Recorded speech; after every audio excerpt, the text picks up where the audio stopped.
good. Is it afternoon now? It's afternoon. Looks like morning, but it's afternoon now.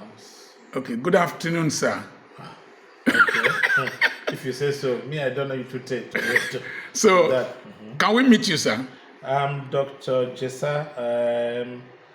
I'm a medical doctor of 40 years. And, 41 years. 41 years. And I am being dragged into this, my very good friend, Dr. Apoki.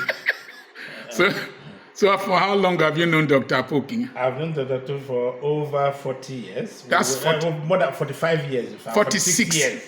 Because we were all in medical school together in Ibadan. And he was always cracking us up. So it was good to be a friend to him. Made our difficult lives easier to live at the time in Ibadan. So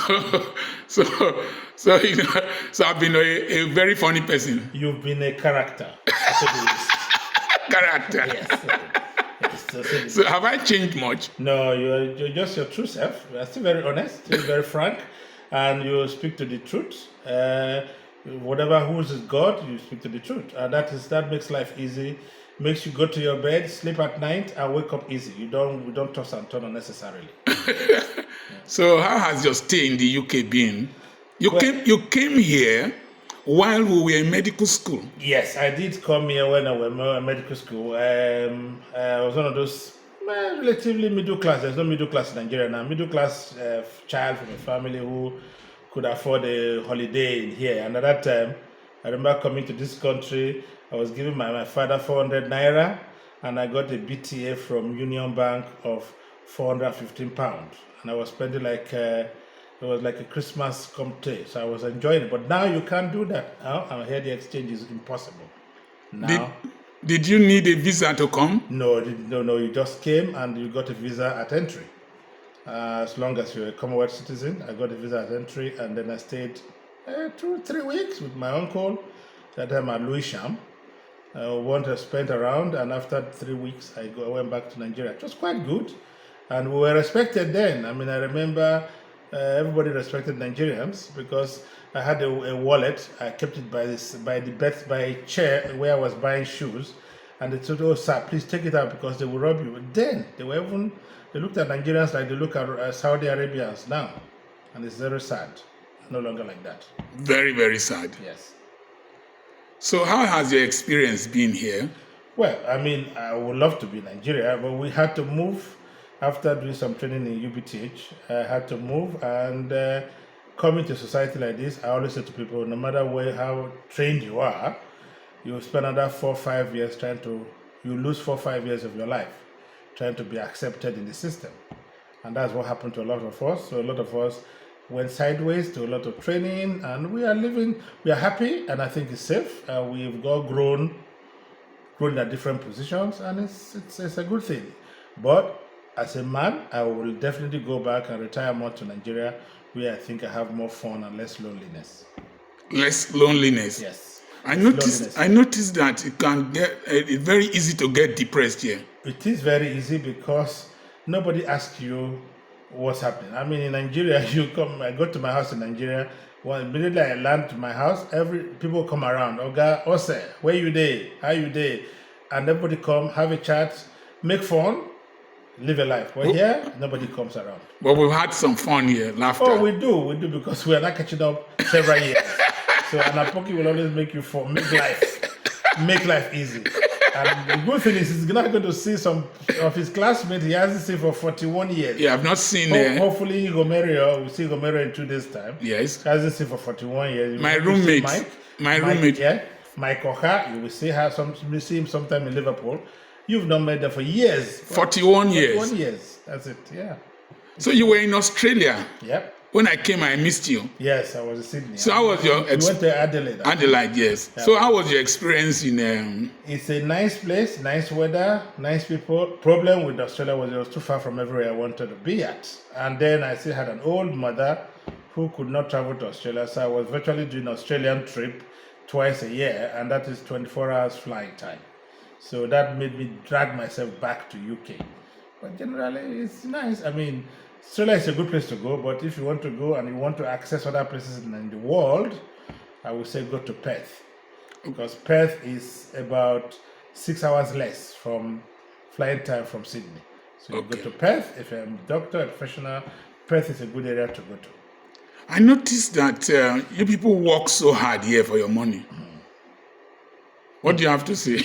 Well, that's an understatement. You earn your money, you earn your keep. That's the way you earn your keep. And in a way, that's maybe what Nigeria should be. I mean, if you go to work, management, you are having roles to play. I mean, today, for instance, I don't work most Wednesdays in the week, but I still have meetings that last several hours that I have to attend to. So you've got to. There's always a plan for you. If you are in a position, you have to have things to do. You've got to do the work. You cannot just hope that because you are a guy, therefore the box talks with you. If something happens, you are responsible. So how do you when some of you send money back home for us to manage for you?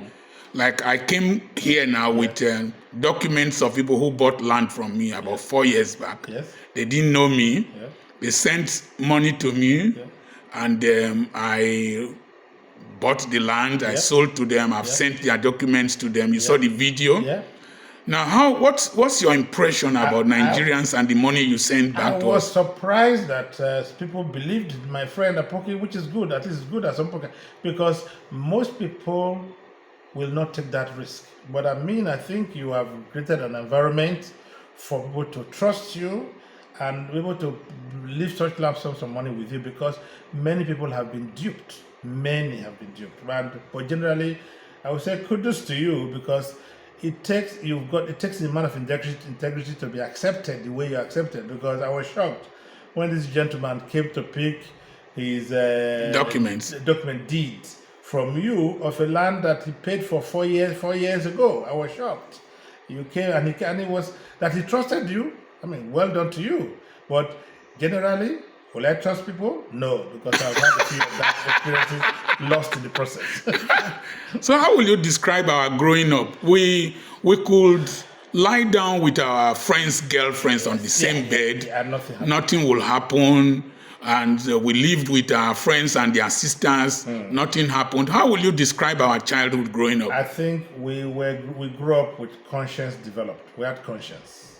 And conscience with the conscience meant that we had principles, we had the go-to areas, we had things, we had control, we had barriers put on. So we have self-control. That's the language. Self-control and conscience is the problem that people are. Otherwise, then you realize that we could stay and just be friends and be honest with each other, tell each other the truth, but don't go behind to malign or defame the other, which was good. And the truth is, I don't know what happens these days. People are more looking into it's all self-interest. But then we worked like a team, and that was quite a good thing to do. We shared things. I mean, there were a lot of stories to tell, but there's just in this time. I can remember that the coat I wore, the tie I wore, for matriculation belonged to somebody else. Yes, that was life. And the person who you said is Jeffia, who's late now. Yes, Abraham Jeffia. The truth is, he didn't see anything wrong in it, and he was never going to tell somebody else that you borrowed. No, it's only me that has been sharing it. You are the one sharing it now. He would never have. Jeffia never told anybody. No. That you took his coat to wear on the matriculation day, and that was life then. But now people are very materialistic. People don't know how to be honest about things. Similarly, people don't know how to say no. They spend the whole time spending beyond their means. Trying to impress people. You see a man who can't do anything. He's wearing a Gucci watch, a Gucci whatever, Christian Dior, all trademark of not necessary. But we never did that. But that is Nigeria for us today. You have people who have girlfriends. They go and buy them a girlfriend for a house. With stolen money. Money not theirs. They went deep money into public purse, Commonwealth money, and they spend it on people. And like I said to people commonly, a lot of those men don't have accountants. Any man that doesn't have an accountant is stealing money. Wow. There was a question you asked me about 43 years back, and I reminded you today. What was that question? You said I asked you whether are you an Rosicrucian? Why did you ask me that? The reason was that, you see, as a group, we are a group of very good friends. We had a collection of friends who some of them went to Buccaneer, Pirates, and the like. And while some of us were in places like Sigma Club, some were Gentleman's Club. Sigma Club in Ibadan was a Gentleman's Club. We have the others who were Capones and whatever in Pirate and Buccaneer. But you were never in any of them. You're not only giving your energy, so you must be a pirate, you must be a Rosicrucian. That's your sin one. Are you dead? You be Rosicrucian? Because you don't belong to nothing. So that was why. I belong to nothing. And I've remained like that. Yeah. I have dared to walk alone. Yes. I have dared to chart my own pathway. Yes. And but were you people frightened for me when I said I won't practice medicine beyond 40? Well, no, but I mean the question is that there are people who are practicing who are now doctors who are no longer in medicine now. Yes. So we have one friend who are here is an event planner in Lagos. So he's a MC to occasion. So you get people have to charge their. I don't think an average person who read medicine in those days, in those days, have some basic intellect to do things, and that kind of so people make these choices. And if I were to leave my world again, I will not remain in medical practice. And so you did the right thing. You knew where you're calling, and you are following your calling. Being a joker. Do people, when you tell people that I'm your classmate, do they wonder? No, I mean, I never said, well, they talk about you, and then, I mean, I remember I came to one of my friends in Sydney.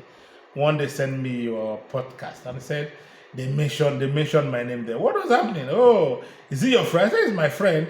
So we naturally have friends, but I don't think people are surprised, but sometimes I'm sure they don't believe that you are a medical doctor. I'm sure. Because of the way you talk. But the truth is that you are. The last time I checked, you are. So I want to thank you so much for accommodating me. Accommodating somebody in the UK is not easy. Oh. And then you sent you are a brother. You sent a taxi to pick me from Heathrow, and the guy took very good care of me. And so all my listeners, you said I should do interview with my classmates to know whether I'm a normal person. I am Dr. Jessa. You are a brother. This is Dr. Ima Jessa. Yeah, don't tell them that's my nickname. Charlie Pope. God bless you, sir. Thank you.